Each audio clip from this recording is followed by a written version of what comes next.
Are we live? At this point, I should be live. It's actually a recording.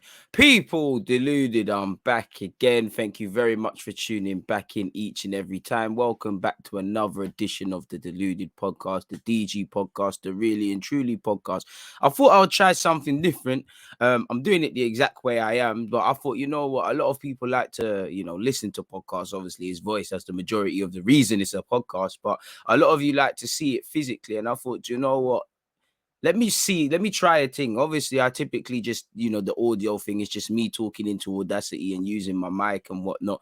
But I thought, you know what, we use StreamYard to live stream. We might as well use it to make a podcast just so I can give something for everybody. One love to everybody listening on Spotify and them things there. You're probably listening to it first. One love to my freeloaders on YouTube. If you're on YouTube, make sure you're subscribing and following. Obviously, make sure you're following up Spotify. Now, obviously, we'll probably indirectly talk about Arsenal, but as you know, we typically review the Premier League fixtures. Boy, do I even want to do that? So let's just, let's address the elephant in the room. Let's start with my club, Arsenal. Now, we lost 2-0 to Chelsea. For Chelsea, 6 points on the board, 2 clean sheets. If you can call Arsenal a big game anymore, it's a big game. It's a game where, like Palace, they didn't have to be at 100%. They've got no injuries, and I'm sure they're raring to go and send out a statement in relation to playing Liverpool. And Liverpool are going to likewise do the same, really. Chelsea's a team I expect to obviously challenge for the Champions League because they've won it, challenge to qualify for the Champions League, challenge for the league title. And, I still think in comparison to City using them as the guide point because they've won it, Chelsea still need to be killers in front of goal. Despite the fact that they scored 2 against us, they really allowed us, not that we took them, but they probably allowed us one or too many chances that if we were a half decent side, we could have taken advantage. If the penalty is given, if we make more of a, if we had more patterns of play and whatnot in the box, we might have made something. That is spots are not facts. But when you factor that in with obviously the game against Villarreal for Chelsea in the Super Cup, they need to kill games. Other than that, Chelsea was superb. They didn't have to be at much to beat us. With all due. In the same way I keep saying it, we didn't see why Brentford got promoted to the Premier League. We didn't see why Chelsea won the Champions League. That's no fault of theirs. They listened to their gaffer. They had their game plan. They exploited the weaknesses and shortcomings that Arsenal have, and they did, and they were superb at that. Lukaku's off the mark. Who knows what his Chelsea career second time coming will say? What we do know is that who knows when and how it will end, but we all know it began against Arsenal with a goal. Chelsea were good, man. We couldn't cope with, we just, on top of just being naive and not lacking street smartness, we're at 6s and 7s defensively. 1 minute it's looking like a back 3, then it's looking like a back 4. It looks like a 4 for the majority, where you have to. I know we beat Chelsea in this game with a back 4, but just because you beat them in one game doesn't mean you can keep doing the same one and done. I would have thought, considering the injuries, considering players missing, considering you have to retain some sort of confidence. It should have been damage limitation. We should have changed to a back 3 against Brentford. We should have went with a back 3 against Chelsea. Now, granted, we would have still been terrible, but at least there would have been more clarity. We've got a back 4. We're shaky as a back 3 as it is, but a back 4, at least you can pass Lukaku over. You get Lukaku's a terrific player. I'm jealous of Rudiger and Lukaku in particular, just because I get they're good players, but it's just the mentality. Rudiger wants clean sheets, wants to do well. Lukaku wants to score goals. Like, even for Lukaku's goal, he simply wants to. It's fantastic from Reece James. And again, I don't want to go over the same tactical things, but we gave Reece James too much space. You can't afford to do that against one of the best fullbacks in the league. Even before the goal and assist, him, Mount, they exploited that left-hand side. Lukaku simply wanted to score more than Mari wanted to keep a clean sheet. First bit of physical contact, Mari's holding his face and whatnot. Lukaku's just running through on goal. It's these sort of cheap miscomings that I have a problem with Arsenal. If you care about your face and things like that, go be a model. I've seen centre-halves that Lukaku will do that to, but they won't give it up. Lukaku will have to bundle them into the goal as well. I didn't see none of that. Tierney and Saka let us down, but again, they're typically players who are up for it. And again, they're probably overcompensating because of what the managers told them. When you see Saka very narrow, clearly Tierney doesn't trust Mari and thinks he's exposed, so he's overcovering to the point where he's not doing his job. He's not able to look at his runner. Saka isn't coming back. They're not talking between each other. Reece James is able to exploit that. I would have thought with a back back three. We could have got tighter to Lukaku. Someone gets tight, someone covers. You know, three are better than one. I don't know what arrogance we thought we could come with Lukaku having simply Mari on him. I don't know what we thought we was gonna do. You know, it's in the same way. It's like I don't think we watched Brentford or know anything about Ivan Toney. You can't have watched Lukaku. You know, Lukaku's been around for years. You know, the man scores goals. You know, he's aggressive. You know, once he gets running, he's like an NFL linebacker. It's a myth. You know his general plays improve. You know, he's primarily in that Chelsea team to score goals, but he's also there for general play, to be that physical hold-up guy, kind of what Giroud was doing for France for the more technical players.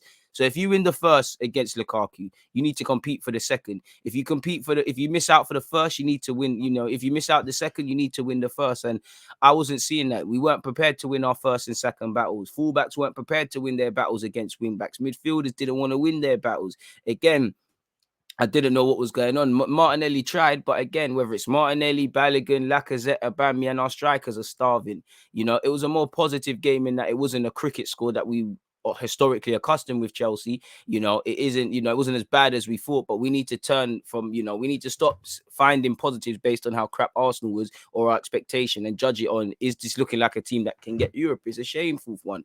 Definitely in the start of the season, if there was a game plan and things, you could fund yourself with that. You could find comfort in that, really and truly. You can't, you know. And for me, I would feel embarrassed, you know. Big up Thomas Tuchel and Lukaku, because again, individuals that want to be serious. Lukaku, what did he say? Dominance when spoke about them centre halves. You centre halves should feel like ish, because that was someone that focused all week on wanting to do exactly what he did. Comprehensive, Tuchel said. That was someone that worked on something in the training ground, you know. Arteta is very reactive. You know, the left-hand side, there were warning signs. Like I said before, Reece James got a goal or an assist. There was warning signs, and the players need to rectify that. And they didn't. I don't know what sort of arrogance. I know we're typically stronger on the left-hand side. I assume he must have thought with Tierney helping him, you know, with Tierney, with Xhaka peeling over to that side, with Saka slightly further forward, we might have had enough to mitigate against the fact of Lukaku. But extremely naive defensive performance, and again, just cheap mistakes, self-implodement. One love to Chelsea, they did their job, but what is becoming frustration with Arsenal is that, you know, as a football fan, we should just be sitting there and saying, my word, look how good Lukaku is. That's why he's a household name. That's why he costs 90 million. Look how good Chelsea are. That's why they won Champions League. Both of them statements are true, but we never saw the cape. Chelsea weren't pushed to their maximum because we weren't at their maximum, at our maximum. Brentford weren't, and I very much doubt, you know, West Brom tomorrow won't be. And I'm not hopeful on City. Now, again, such is life. You know, there's always a chance to go again. But the less said about Arsenal Football Club, the better. It's not worth it. Like, it really isn't worth it.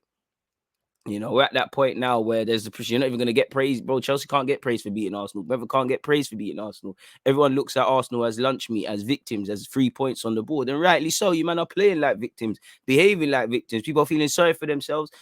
Defenders are not dedicated to their craft. Midfielders and strikers are not dedicated to their craft. Like I said, when you hear Lukaku, Rudiger, even Jorginho, the way they speak, that's serious mindset. And new signings, new manager, you know, new owner, all these things that they say are needed, but the mentality, you lot have to want to earn your stripes. You want to have to do the dirty work. You know, Chelsea want to do the dirty work. They're set up very well defensively. If you're not set up well defensively, how can you counter attack or counter press? It doesn't make sense. I'm sure some of Thomas Tuchel's tactics, quite frankly, are boring, mundane, and draining, but they understand you can't always do things you like. This is a means to an end. It seems like Arsenal, there's a couple components in relation to football where more on than not, and we just disrespect the art of defending. We disrespect the art of simply fucking turning up. You know, that's our first game of the season against, you know, off the back against the European champions, off the backdrop of a woeful home record last year. The less said on Arsenal, the better, in it. Like I said, I like to focus on neutral content, and obviously indirectly Arsenal falls into that because it's the Premier League. But hey, there's no point wasting any breath on this football club again, man, because bro, it's not worth it. It's literally not worth it. It isn't worth it, man. So moving away from that, as I said, Chelsea 2, Arsenal 0. You know, Tottenham Hotspur also got 6 points on the board. Dele Alli brought down in the box, scored this penalty, you know, does what they need to do. You know, Harry Kane got some minutes. Adama Traore might have got Wolves back in the game, but he didn't. And ironically, Adama's linked with Wolves. Spurs 1, Wolves 0, as I said.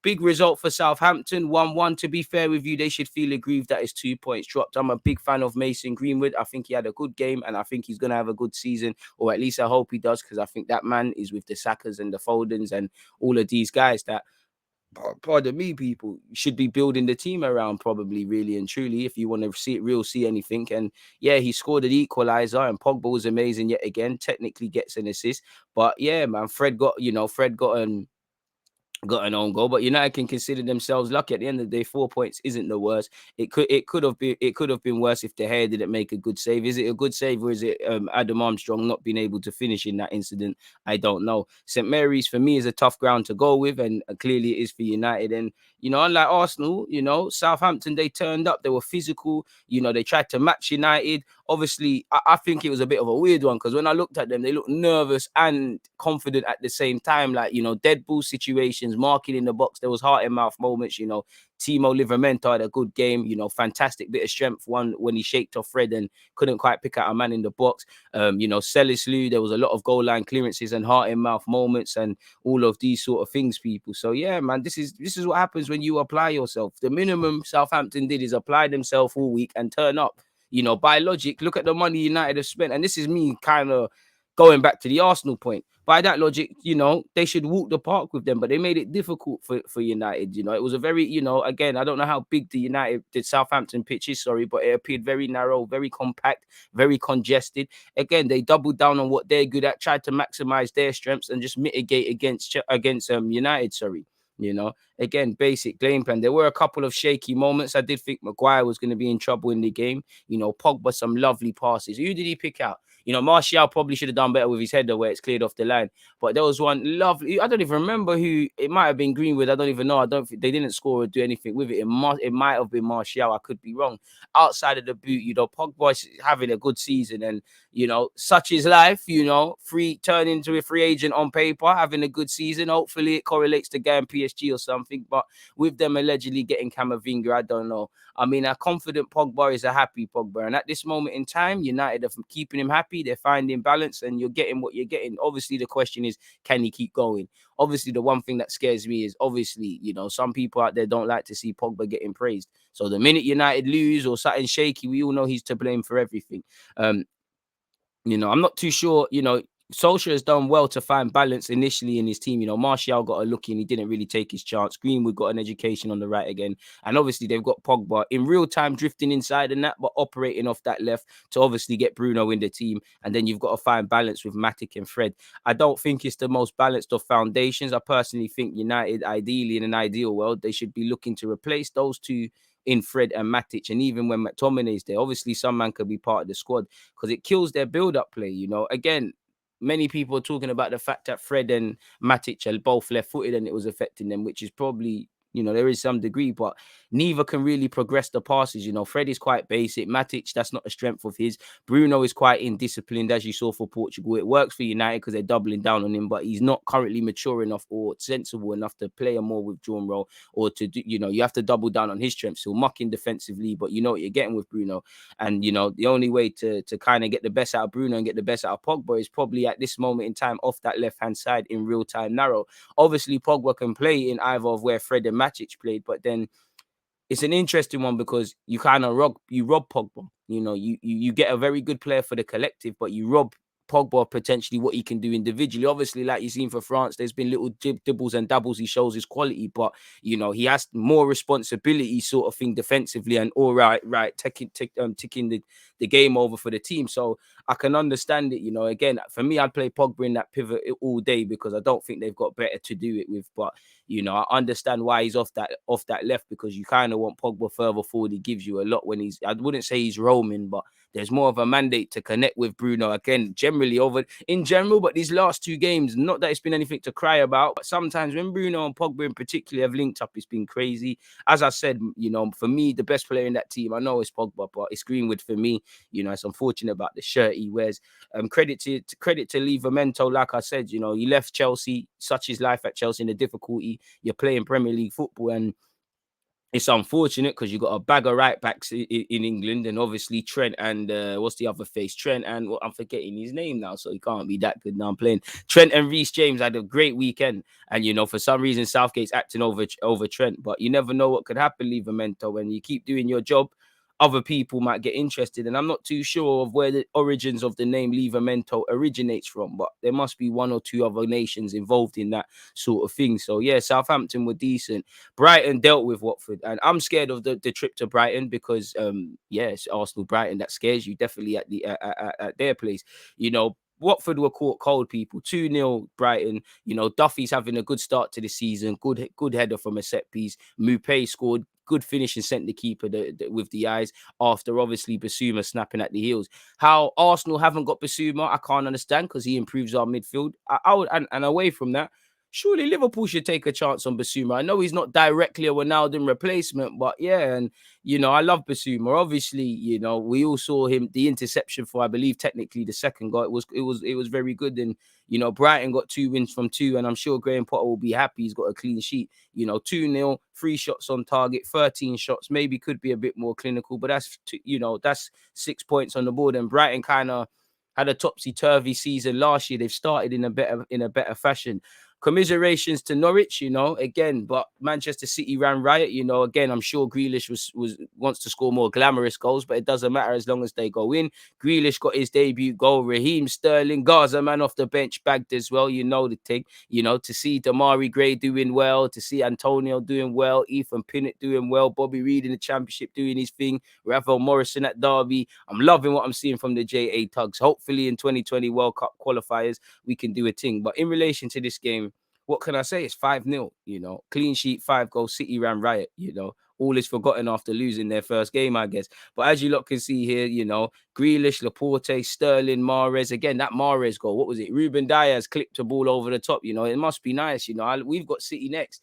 Boy, their centre halves are better playmakers and better goal scorers, you know, with Laporte scoring and Ruben Diaz getting assists, then people who are paid to create. You know, as I said, Grealish, Sterling, Mahrez, Laporte, Krul, they all ran riot. They all did their thing. It is what it is, man. 4 shots on target though from City, 5 goals. Obviously, one was an own goal. 16 shots. It was a one-sided affair. There was some early scares I felt, but they were quickly put to bed. You know, you had Liverpool against Burnley again. I know there's been a lot of critics from, you know, Klopp has kind of referred to Burnley as wrestlers and what's his face? I forgot his name now. What's the gaffer's name? Sean Dyche is taking exception, but I mean, I'm not being funny. That's what you man are on. You know, he's name dropped individuals, but that's what you man are on. Ashley Barnes is always choke slamming people. He's trying to choke slam Yotta in that. What do we expect really and truly? Like it's not making a world of sense if I'm completely honest with you, really and truly. You know, it really isn't making anything. I understand that it seems to have frozen for a second, people, the video, so I apologize, but we have to keep going.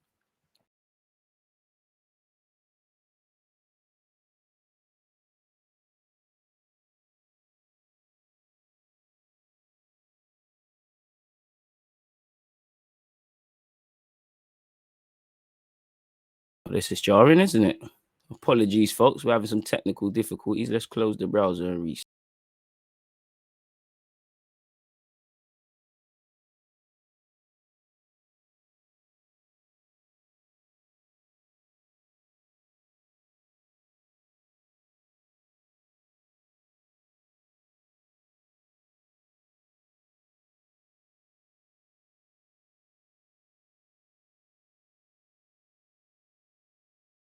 So apologies, folks. No clue what happened there. You try to do a new thing and things F up. But yeah, man, I need to reopen a closed tab because we were speaking, as I said, about Sean Dyche's comments. But as I was saying, how can you be vexed? That's what you tell your team to do. They're not going to be choke slamming and doing the mad thing at set pieces, which I don't think there's anything wrong. 100% you should double down on what you're actually good at versus, you know, you can't bop Liverpool off the park.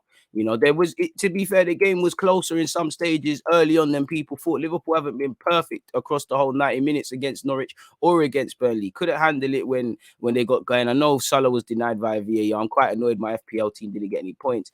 But I don't think, you know, Sean Dyche can't complain. Apparently, Sean Dyche has criticised Jurgen Klopp for singling out individual players when complaining about Burnley's challenges. What do you expect him to do?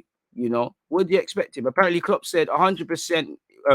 Said he was not 100% sure if we are really going in the right direction with these kind of decisions. He said, I think my main disappointment actually is not a view of the game. I think every manager, every coach, every pundit, every fan has a view of the game. My disappointment is this is Sean Dice. He is name checking players. There's absolutely no need for that. We have professional footballers who have worked very, very hard in their careers to get to where they've got to. The implication of them being untoward in some of their challenges, I think, is wrong, and I think it's inappropriate. I mean, Jurgen Klopp. I mean, this is how you know he's got some. You know, he struck a nerve with Sean Dykes because it's coming from a place of truth. Nobody criticized the journey Ashley Barnes or Chris Wood and all of these people came on as being a footballer. He said, "You man are moving like wrestlers," and you are. When you're seeing people grabbing Yotta's neck, what can he say? You know, if you don't do it, there's not an issue. You're only upset because the truth stings, man. We all know Burnley are not a football club. To be fair with you, they're being linked with Maxwell Cornet for 50 million. He said, my overall view would be I'm not worried about protection of players because I think players get protected to a level that is unbelievable in my history of the game, and rightly so in some cases, I must say. I don't think that's the truth when you're an Arsenal fan, and some of the challenges you look at Trent on Saka a couple of years ago, there's been a couple of nasty tackles, and I'm not saying Trent's a nasty person. I'm just saying I don't think that's the case either. And I think Burnley actually get away with a lot, really, considering a lot as what's said. But he said, my worry is that he's questioning a team that shouldn't do everything they can to win a game within the laws, which we clearly did because there wasn't a single card. He's not saying you shouldn't. I'm sure to a degree to some team Liverpool are a dirty player, but he can only speak on his truths, and he's fully right. He is fully right. You're just upset because you know your team's on wrestling, you know. On Klopp's suggestion that fans should watch wrestling if you like these sort of things, he said that's up to him. His comments are what they are. That's not up to me. People can use whatever words they wish to describe whatever they wish and see fit to do such. And obviously Armstrong of Southampton, allegedly Southampton also came into criticism against Man United. I did think they were physical. I don't think quite to the Burnley standard. And I think, what do you expect these teams to? Even I'm not even vexed with Burnley. I'm just vexed because what I've shown Dykes, bro. You know it's true. Stop getting up. Stop crying about what you're telling your team to do. What do I expect? If I know I have 11 sets of players, you've got 11 sets of players, your players come from La Masia, Total Football of Ajax, Arsene Wenger's Wenger Ball, they're able to do that. And my players are, with respect, pub players, journeymen, not really technical like that. We're not going to try and bop you off the field. We're going to maximize set pieces, maximize headers, maximize any areas we can. We're going to make it difficult. That's what you do against technical footballers. See how good they are mentally. See how they react to getting a foul. And obviously, for me, with the fans being back, I can't blame Burnley or Southampton or any of these clubs for that, because fans get behind this and fans feed off your energy. You feed off fans' energy. The 12th man, Burnley, Brentford, sorry, we were poor off our own back, Arsenal, but that 12 man we weren't prepared for, for a variety of reasons. Obviously, Ole Gunnar Solskjaer suggested after the game that the rules must not change into rugby. He said, I think that's what football is about. It's a contact sport, so you've just got to keep going when you've come up against physical teams, and that's how you deal with it. That's also true, but again, I do think it is a bit unsavory when I'm seeing what Burnley are doing at set pieces. But anyways, Liverpool got the last laugh because they rattled their Burnley manager. Can't wait till Burnley go down. They've rattled the Burnley manager. They've kept a clean sheet. Jota gets the last laugh because he scored, and obviously Mane scored in the 69th minute, so they go March, and that the move, some of Van Dijk's passes are a joke, but the move, I can't even remember which goal. I think it's the second, but I think Van Dijk plays a pass, Salah's involved, Harvey Elliott, who had a good game's involved, maybe Trent ends up getting the assist, and then Mane slaps it in, really. So I'm not too sure on who got it, but that was a good game for what it's worth, man. Aston Villa defeated Newcastle 2-0. What a goal from Danny Ings. Big up to him for saving my fantasy league, but what a goal from Danny Ings. El Ghazi scored as well, made it 2-0. For Newcastle, it's not going well. Joe Willock might have to come out of my fantasy team. Crystal Palace have their first points for the season. Brentford have made a good start to the season with 4 points. In another London derby, share of the spoils between both teams in Crystal Palace and Brentford. I think Gallagher had a good game for Crystal Palace, but if they're looking at him to create, they're going to be in problems. Probably the game of the week for me was between Leeds and Everton. I thought Damari Gray and Townsend were going to be flops of the Premier League, and it's like Damari Gray's taking that message from me personally. He had a good game in the first Everton game. He obviously bagged. Terrible knee slide from him, though. Again, big up the fantasy FPL guys, Dominic Calvert-Lewin doing what he can for my team from the penalty spot. Rafinha's a good player, and it seems like a lot of interest has gone away from him. Scored a decent finish. Him and Klitsch obviously scored. Rafinha shared a point of the spoils for Leeds, and Yeah, it was a good game, really and truly. Leeds 2, Everton 2, as I just said, it was quite a good game. It was a fantastic tactical matchup with obviously the 3/5 at the back from Leeds and what you're seeing with Rafa Benitez and things like that. And yeah, man, like I said, to see Moise Kean off the bench, I know he wanted to leave the club and whatnot. He's still there. So it's a bit of an interesting one. And then obviously last night, 10-man Leicester, Ayoze Perez, I can't lie. I don't think that's a pen, man. I mean, a red card, sorry. I don't think that's a pen. I think Saka should have a penalty. I can't understand some of these refereeing decisions. Ben Rama, I don't know what he's been doing in pre-season, but he started on fire. Fornals was a man possessed yesterday. One love to Mikel Antonio. Obviously, he's become a record holder as well, after obviously bagging two. I think he's overtaken the Canio in West Ham's Premier League goal scoring things. In fact, I can actually look at the specifics. Big up to Mikel Antonio. Let's actually see specifically what the record is because I'm a bit ignorant to it, people.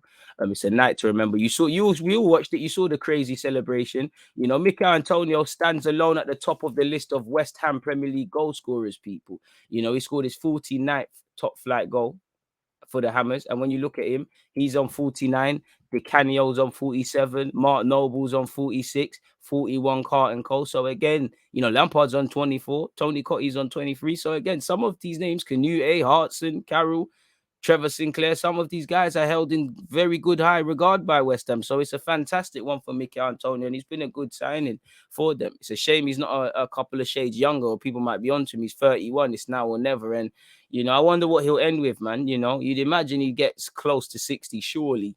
60 something at least. I don't quite think he'll break 70 times probably against him, but you never know what could happen really and truly. But yeah, man, the last two goals in particular West Ham scored were very good. Obviously, Telemann saved a bit of face, Sayuncu with a night to forget really typically, but especially after that, that lazy pass which led to a goal. It was an L for many, many a reason, people, but yeah, it's unfortunate what's going on in the Premier League, people. As I said already, to recap the score lines once again, Liverpool 2, Burnley 0, Everton 2, Newcastle 0, 0-0 between Palace and Brentford, 2-2 between Leeds and Everton. City ran riot and won 5-0 against Norwich. Brighton won 2-0 against Watford. Southampton 1, Manchester United 1, Tottenham Hotspur 1, Wolves 0, Chelsea 2, Arsenal 0. West Ham United 4, Leicester City 1, people. And we'll deal with the games to come on Friday for the next edition of the DG podcast. Again, I want to leave that till then because we've got Man City versus Arsenal. I definitely don't want to talk about it at the start of the week, folks. So it is what it is in that regard. Now, any of you that watch French football and things, I'm sure you saw the crazy scenes between Marseille and Nice when the game was abandoned. You see an assistant from Marseille bang a fan. Fans have been were grabbing up Guendouzi and whatnot. Payet was struck with something and threw something back.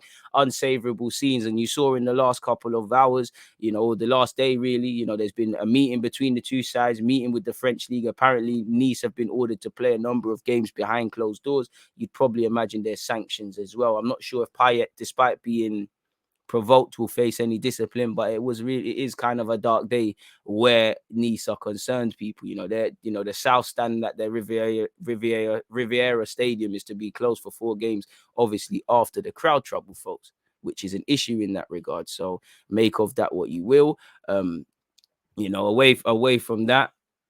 Oh, away from that, folks. Apparently, Liverpool won't release Mo Salah for Egypt's upcoming World Cup qualifier against Angola due to concerns over COVID quarantine restrictions. People, Egypt is on the United Kingdom's red list, and under current laws, Salah would need to stay in a hotel for 10 days on return to the country, which obviously would mean he wouldn't be able to play against Leeds. So Salah's not the first. You're going to see a lot of those sort of things, people. On the topic of Liverpool, you've actually seen Shaqiri has left Liverpool and joined Lyon for 9.5 million. Ben White has joined Ben Woodburn, has joined Hearts on loan.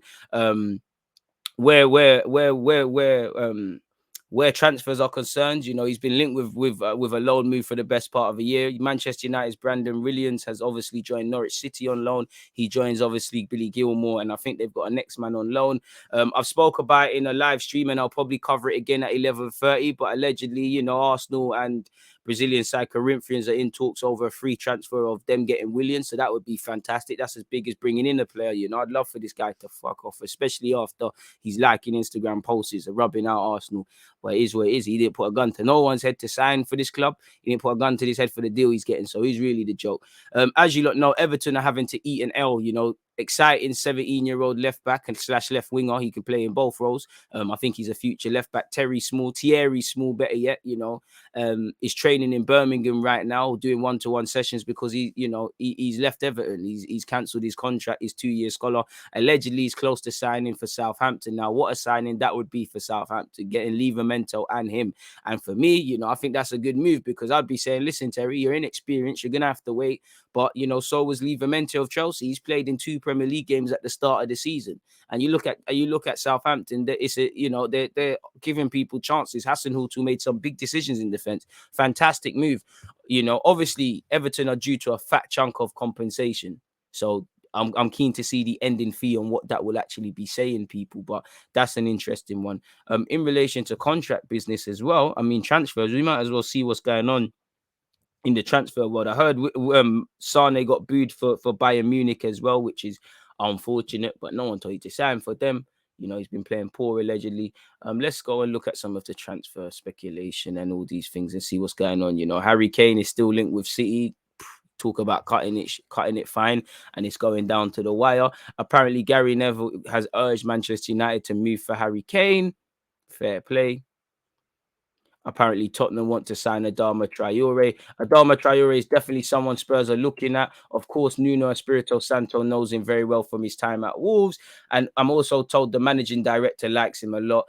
This is all on Sky Sports' page, people. I mean, apparently there's talk about Spurs looking at a loan deal for Traore with an obligation to buy just to spread the payments out. Would Wolves accept that? I'm not sure. I mean, Wolves are eating an L in it. They should have just taken their money. Ian Carlo Pandeva has left Leeds and joined Blackburn on loan. And I mean, considering what they did with Harvey Elliott, that might be a good place for you.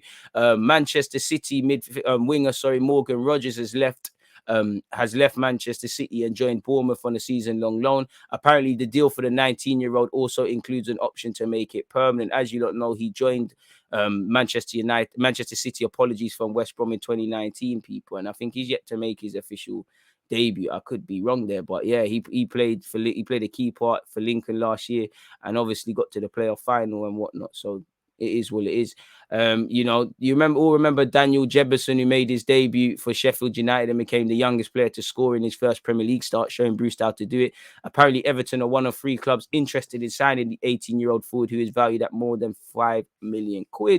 As I've already said, Arsenal allegedly chatting to Corinthians in relation to Willian. By God's grace, he F's off out of this club. Kylian Mbappe allegedly still favours a move to PSG, but apparently there's been an offer from an unnamed English club. Now, if that offer is suitable, I don't have a clue. That's what's been said. Cornet seems to be moving closer to leaving Lyon and joining Burnley. Apparently, he's got a wish of playing in the Premier League. Allegedly, Manchester City are trying to sign club icons. What Manchester City are trying to do is extraordinary. They're not just looking to buy great players. They're trying to buy icons of the clubs. When people think about Villa, they think about Grealish. And when Man City signed him, when people talk about Spurs, they think of Harry Kane. Fair play. Apparently, Sky Sports have said, having spoken to one of the top agents in the game and the information he said 100% Kane is leaving Spurs and will go to Man City. But Man City have to get serious and make a bid of over 150 million. If he's worth that, I don't know. In relation to Arsenal, Crystal Palace are interested in Eddie Nketiah, who we need to sell because he can agree a deal to foreign clubs in January and leave for free next season. Torreira seems like he's edging ever closer to joining Fiorentina. Allegedly, there's an option to buy him for 12.8 million. So, yeah, outgoings are vital with Arsenal, really and truly, if I'm completely honest with you. Is there any other significant transfer news? It doesn't appear so, people, really. Let me look at some other websites, really. We know Cristiano Ronaldo's been linked with a move away from Juventus. Allegri has quashed those rumours. Dead flat. May actually see, people. Let's go on the other transfer news because doesn't feel like we've got a lot to work in. Apparently, Arsenal are willing to listen to offers for Aubameyang. Again, willing to listen, but somebody's got to offer. Arteta has 5 games to save his job. Hopefully he can. If not, you've got to pay the price. Arsenal are looking at Kieran Trippier and Antonio Conte. Apparently, Tottenham have opened talks with Juventus over a move for United States midfielder Weston McKennie. Chelsea are considering a late loan move for Atletico Madrid midfielder and Spain midfielder Saul Niguez. Declan Rice plans to turn down any offers of a new contract from West Ham as the 22-year-old feels he's being priced out of a move. He's still got 3 years left to go in this deal, and West Ham have the option of extending it by a further year. So he's firmly still got that death row contract. Chelsea are hopeful of signing French defender Jules Koundé from Seville, with the 22-year-old said to have a £77 million release clause. Apparently, he's agreed personal terms, but out of respect for you, for Sevilla, he's not going to force the boat, but he very much does want the move. So it's down to the clubs to obviously move. Apparently, West Ham are still interested in Kurt Zouma. It's just personal terms that need to be agreed. Apparently, Camavinga prefers a move to PSG over Manchester United, folks. So it is what it is. Wolves are ready to make a £7 million bid to sign 29-year-old Cardiff City striker Moore, who obviously played for Wales at the Euros. I mean, you know what? Why did they let? I'm not familiar with Wolves and everything's going on, but what happened with Rafa Mir? He had a good season in La Liga last year. They've sold him for decent money to Sevilla, I'm sure, but you know they should have given him a chance, really. Apparently, Phil Jones is ready to consider a loan move to a Championship club. Maybe go back to Blackburn. Really. Don't think there's nothing else here, people. There really is nothing else. Let me go on the Athletic and see if there's any general footballing things that's going on in the footballing world, folks. No, it's just transfers. And like I told you with the whole Leon thing, to go over the Zuma thing, Chelsea and West Ham reach agreement for Zuma, but move held up by personal terms. The Athletic understands. Apparently, West Ham are prepared to pay 25.8 million, which is the asking price. The sticking point is personal terms. Apparently, Zuma is said by sources to be seeking a significant salary increase from what he is earning at Chelsea, at Stamford Bridge, which is thought to be 125k a week. I would, to be fair. I'm leaving the European champions. If I'm joining West Ham with respect to them, what's the point? At 26 years of age, there's not going to be too many opportunities to sign a big deal. And I'd imagine if you're West Ham, you're trying to get him on a 4-year deal, option of a 5th, maybe a 5-year deal. If I'm Zuma, you more want to try a 3, but considering the money that's involved, you're not signing a 3-year deal. You're being tied down to your 30, which would still make you a free agent, in my opinion. You're going to get a 3-year deal, option of a 4th, a 4-year deal, option of a 5th, a flat out 5-year contract. But, you have to seek clarity. That would make him the highest paid player in the squad, people. And then obviously it flips everything because a byproduct that affects what happens when you're bringing in players and obviously renewing the deals of people you want. Obviously, he's probably been told he's allowed to go. He seems a good member of the team, but he's probably been told he's allowed to go. One Frenchman out, another one in Jules Koundé. So we'll have to see what happens in that regards. Obviously, the window, we've got a long way to go, probably like a week or so, but a day is a long time, an hour is a long time in football, much less a week. So yeah, you got a week to go. What is it? Close on the 31st of August slash September the 1st. So yeah, a week to go in deadline day. So things need to get moving and get moving quickly. But in relation to this podcast, people, it's been fantastic. I thought, let me do this online thing. I apologize for any technical difficulties we had. I don't know what's going on today, but we'll move to rectify them. Obviously, on that note, though, like I said, please make sure you're commenting, you're subscribing, you're hitting the like button. You're here at 11:30 a.m. because we'll be going live again, and where we focused on Arsenal and things. But it's been a lovely podcast, people. Stay safe. Hope you all having a good start to the week and you're ready to aggressively move that much closer to your goals, hopes, dreams, ambitions, and aspirations. And yeah, man, one love for taking me in, people. DG.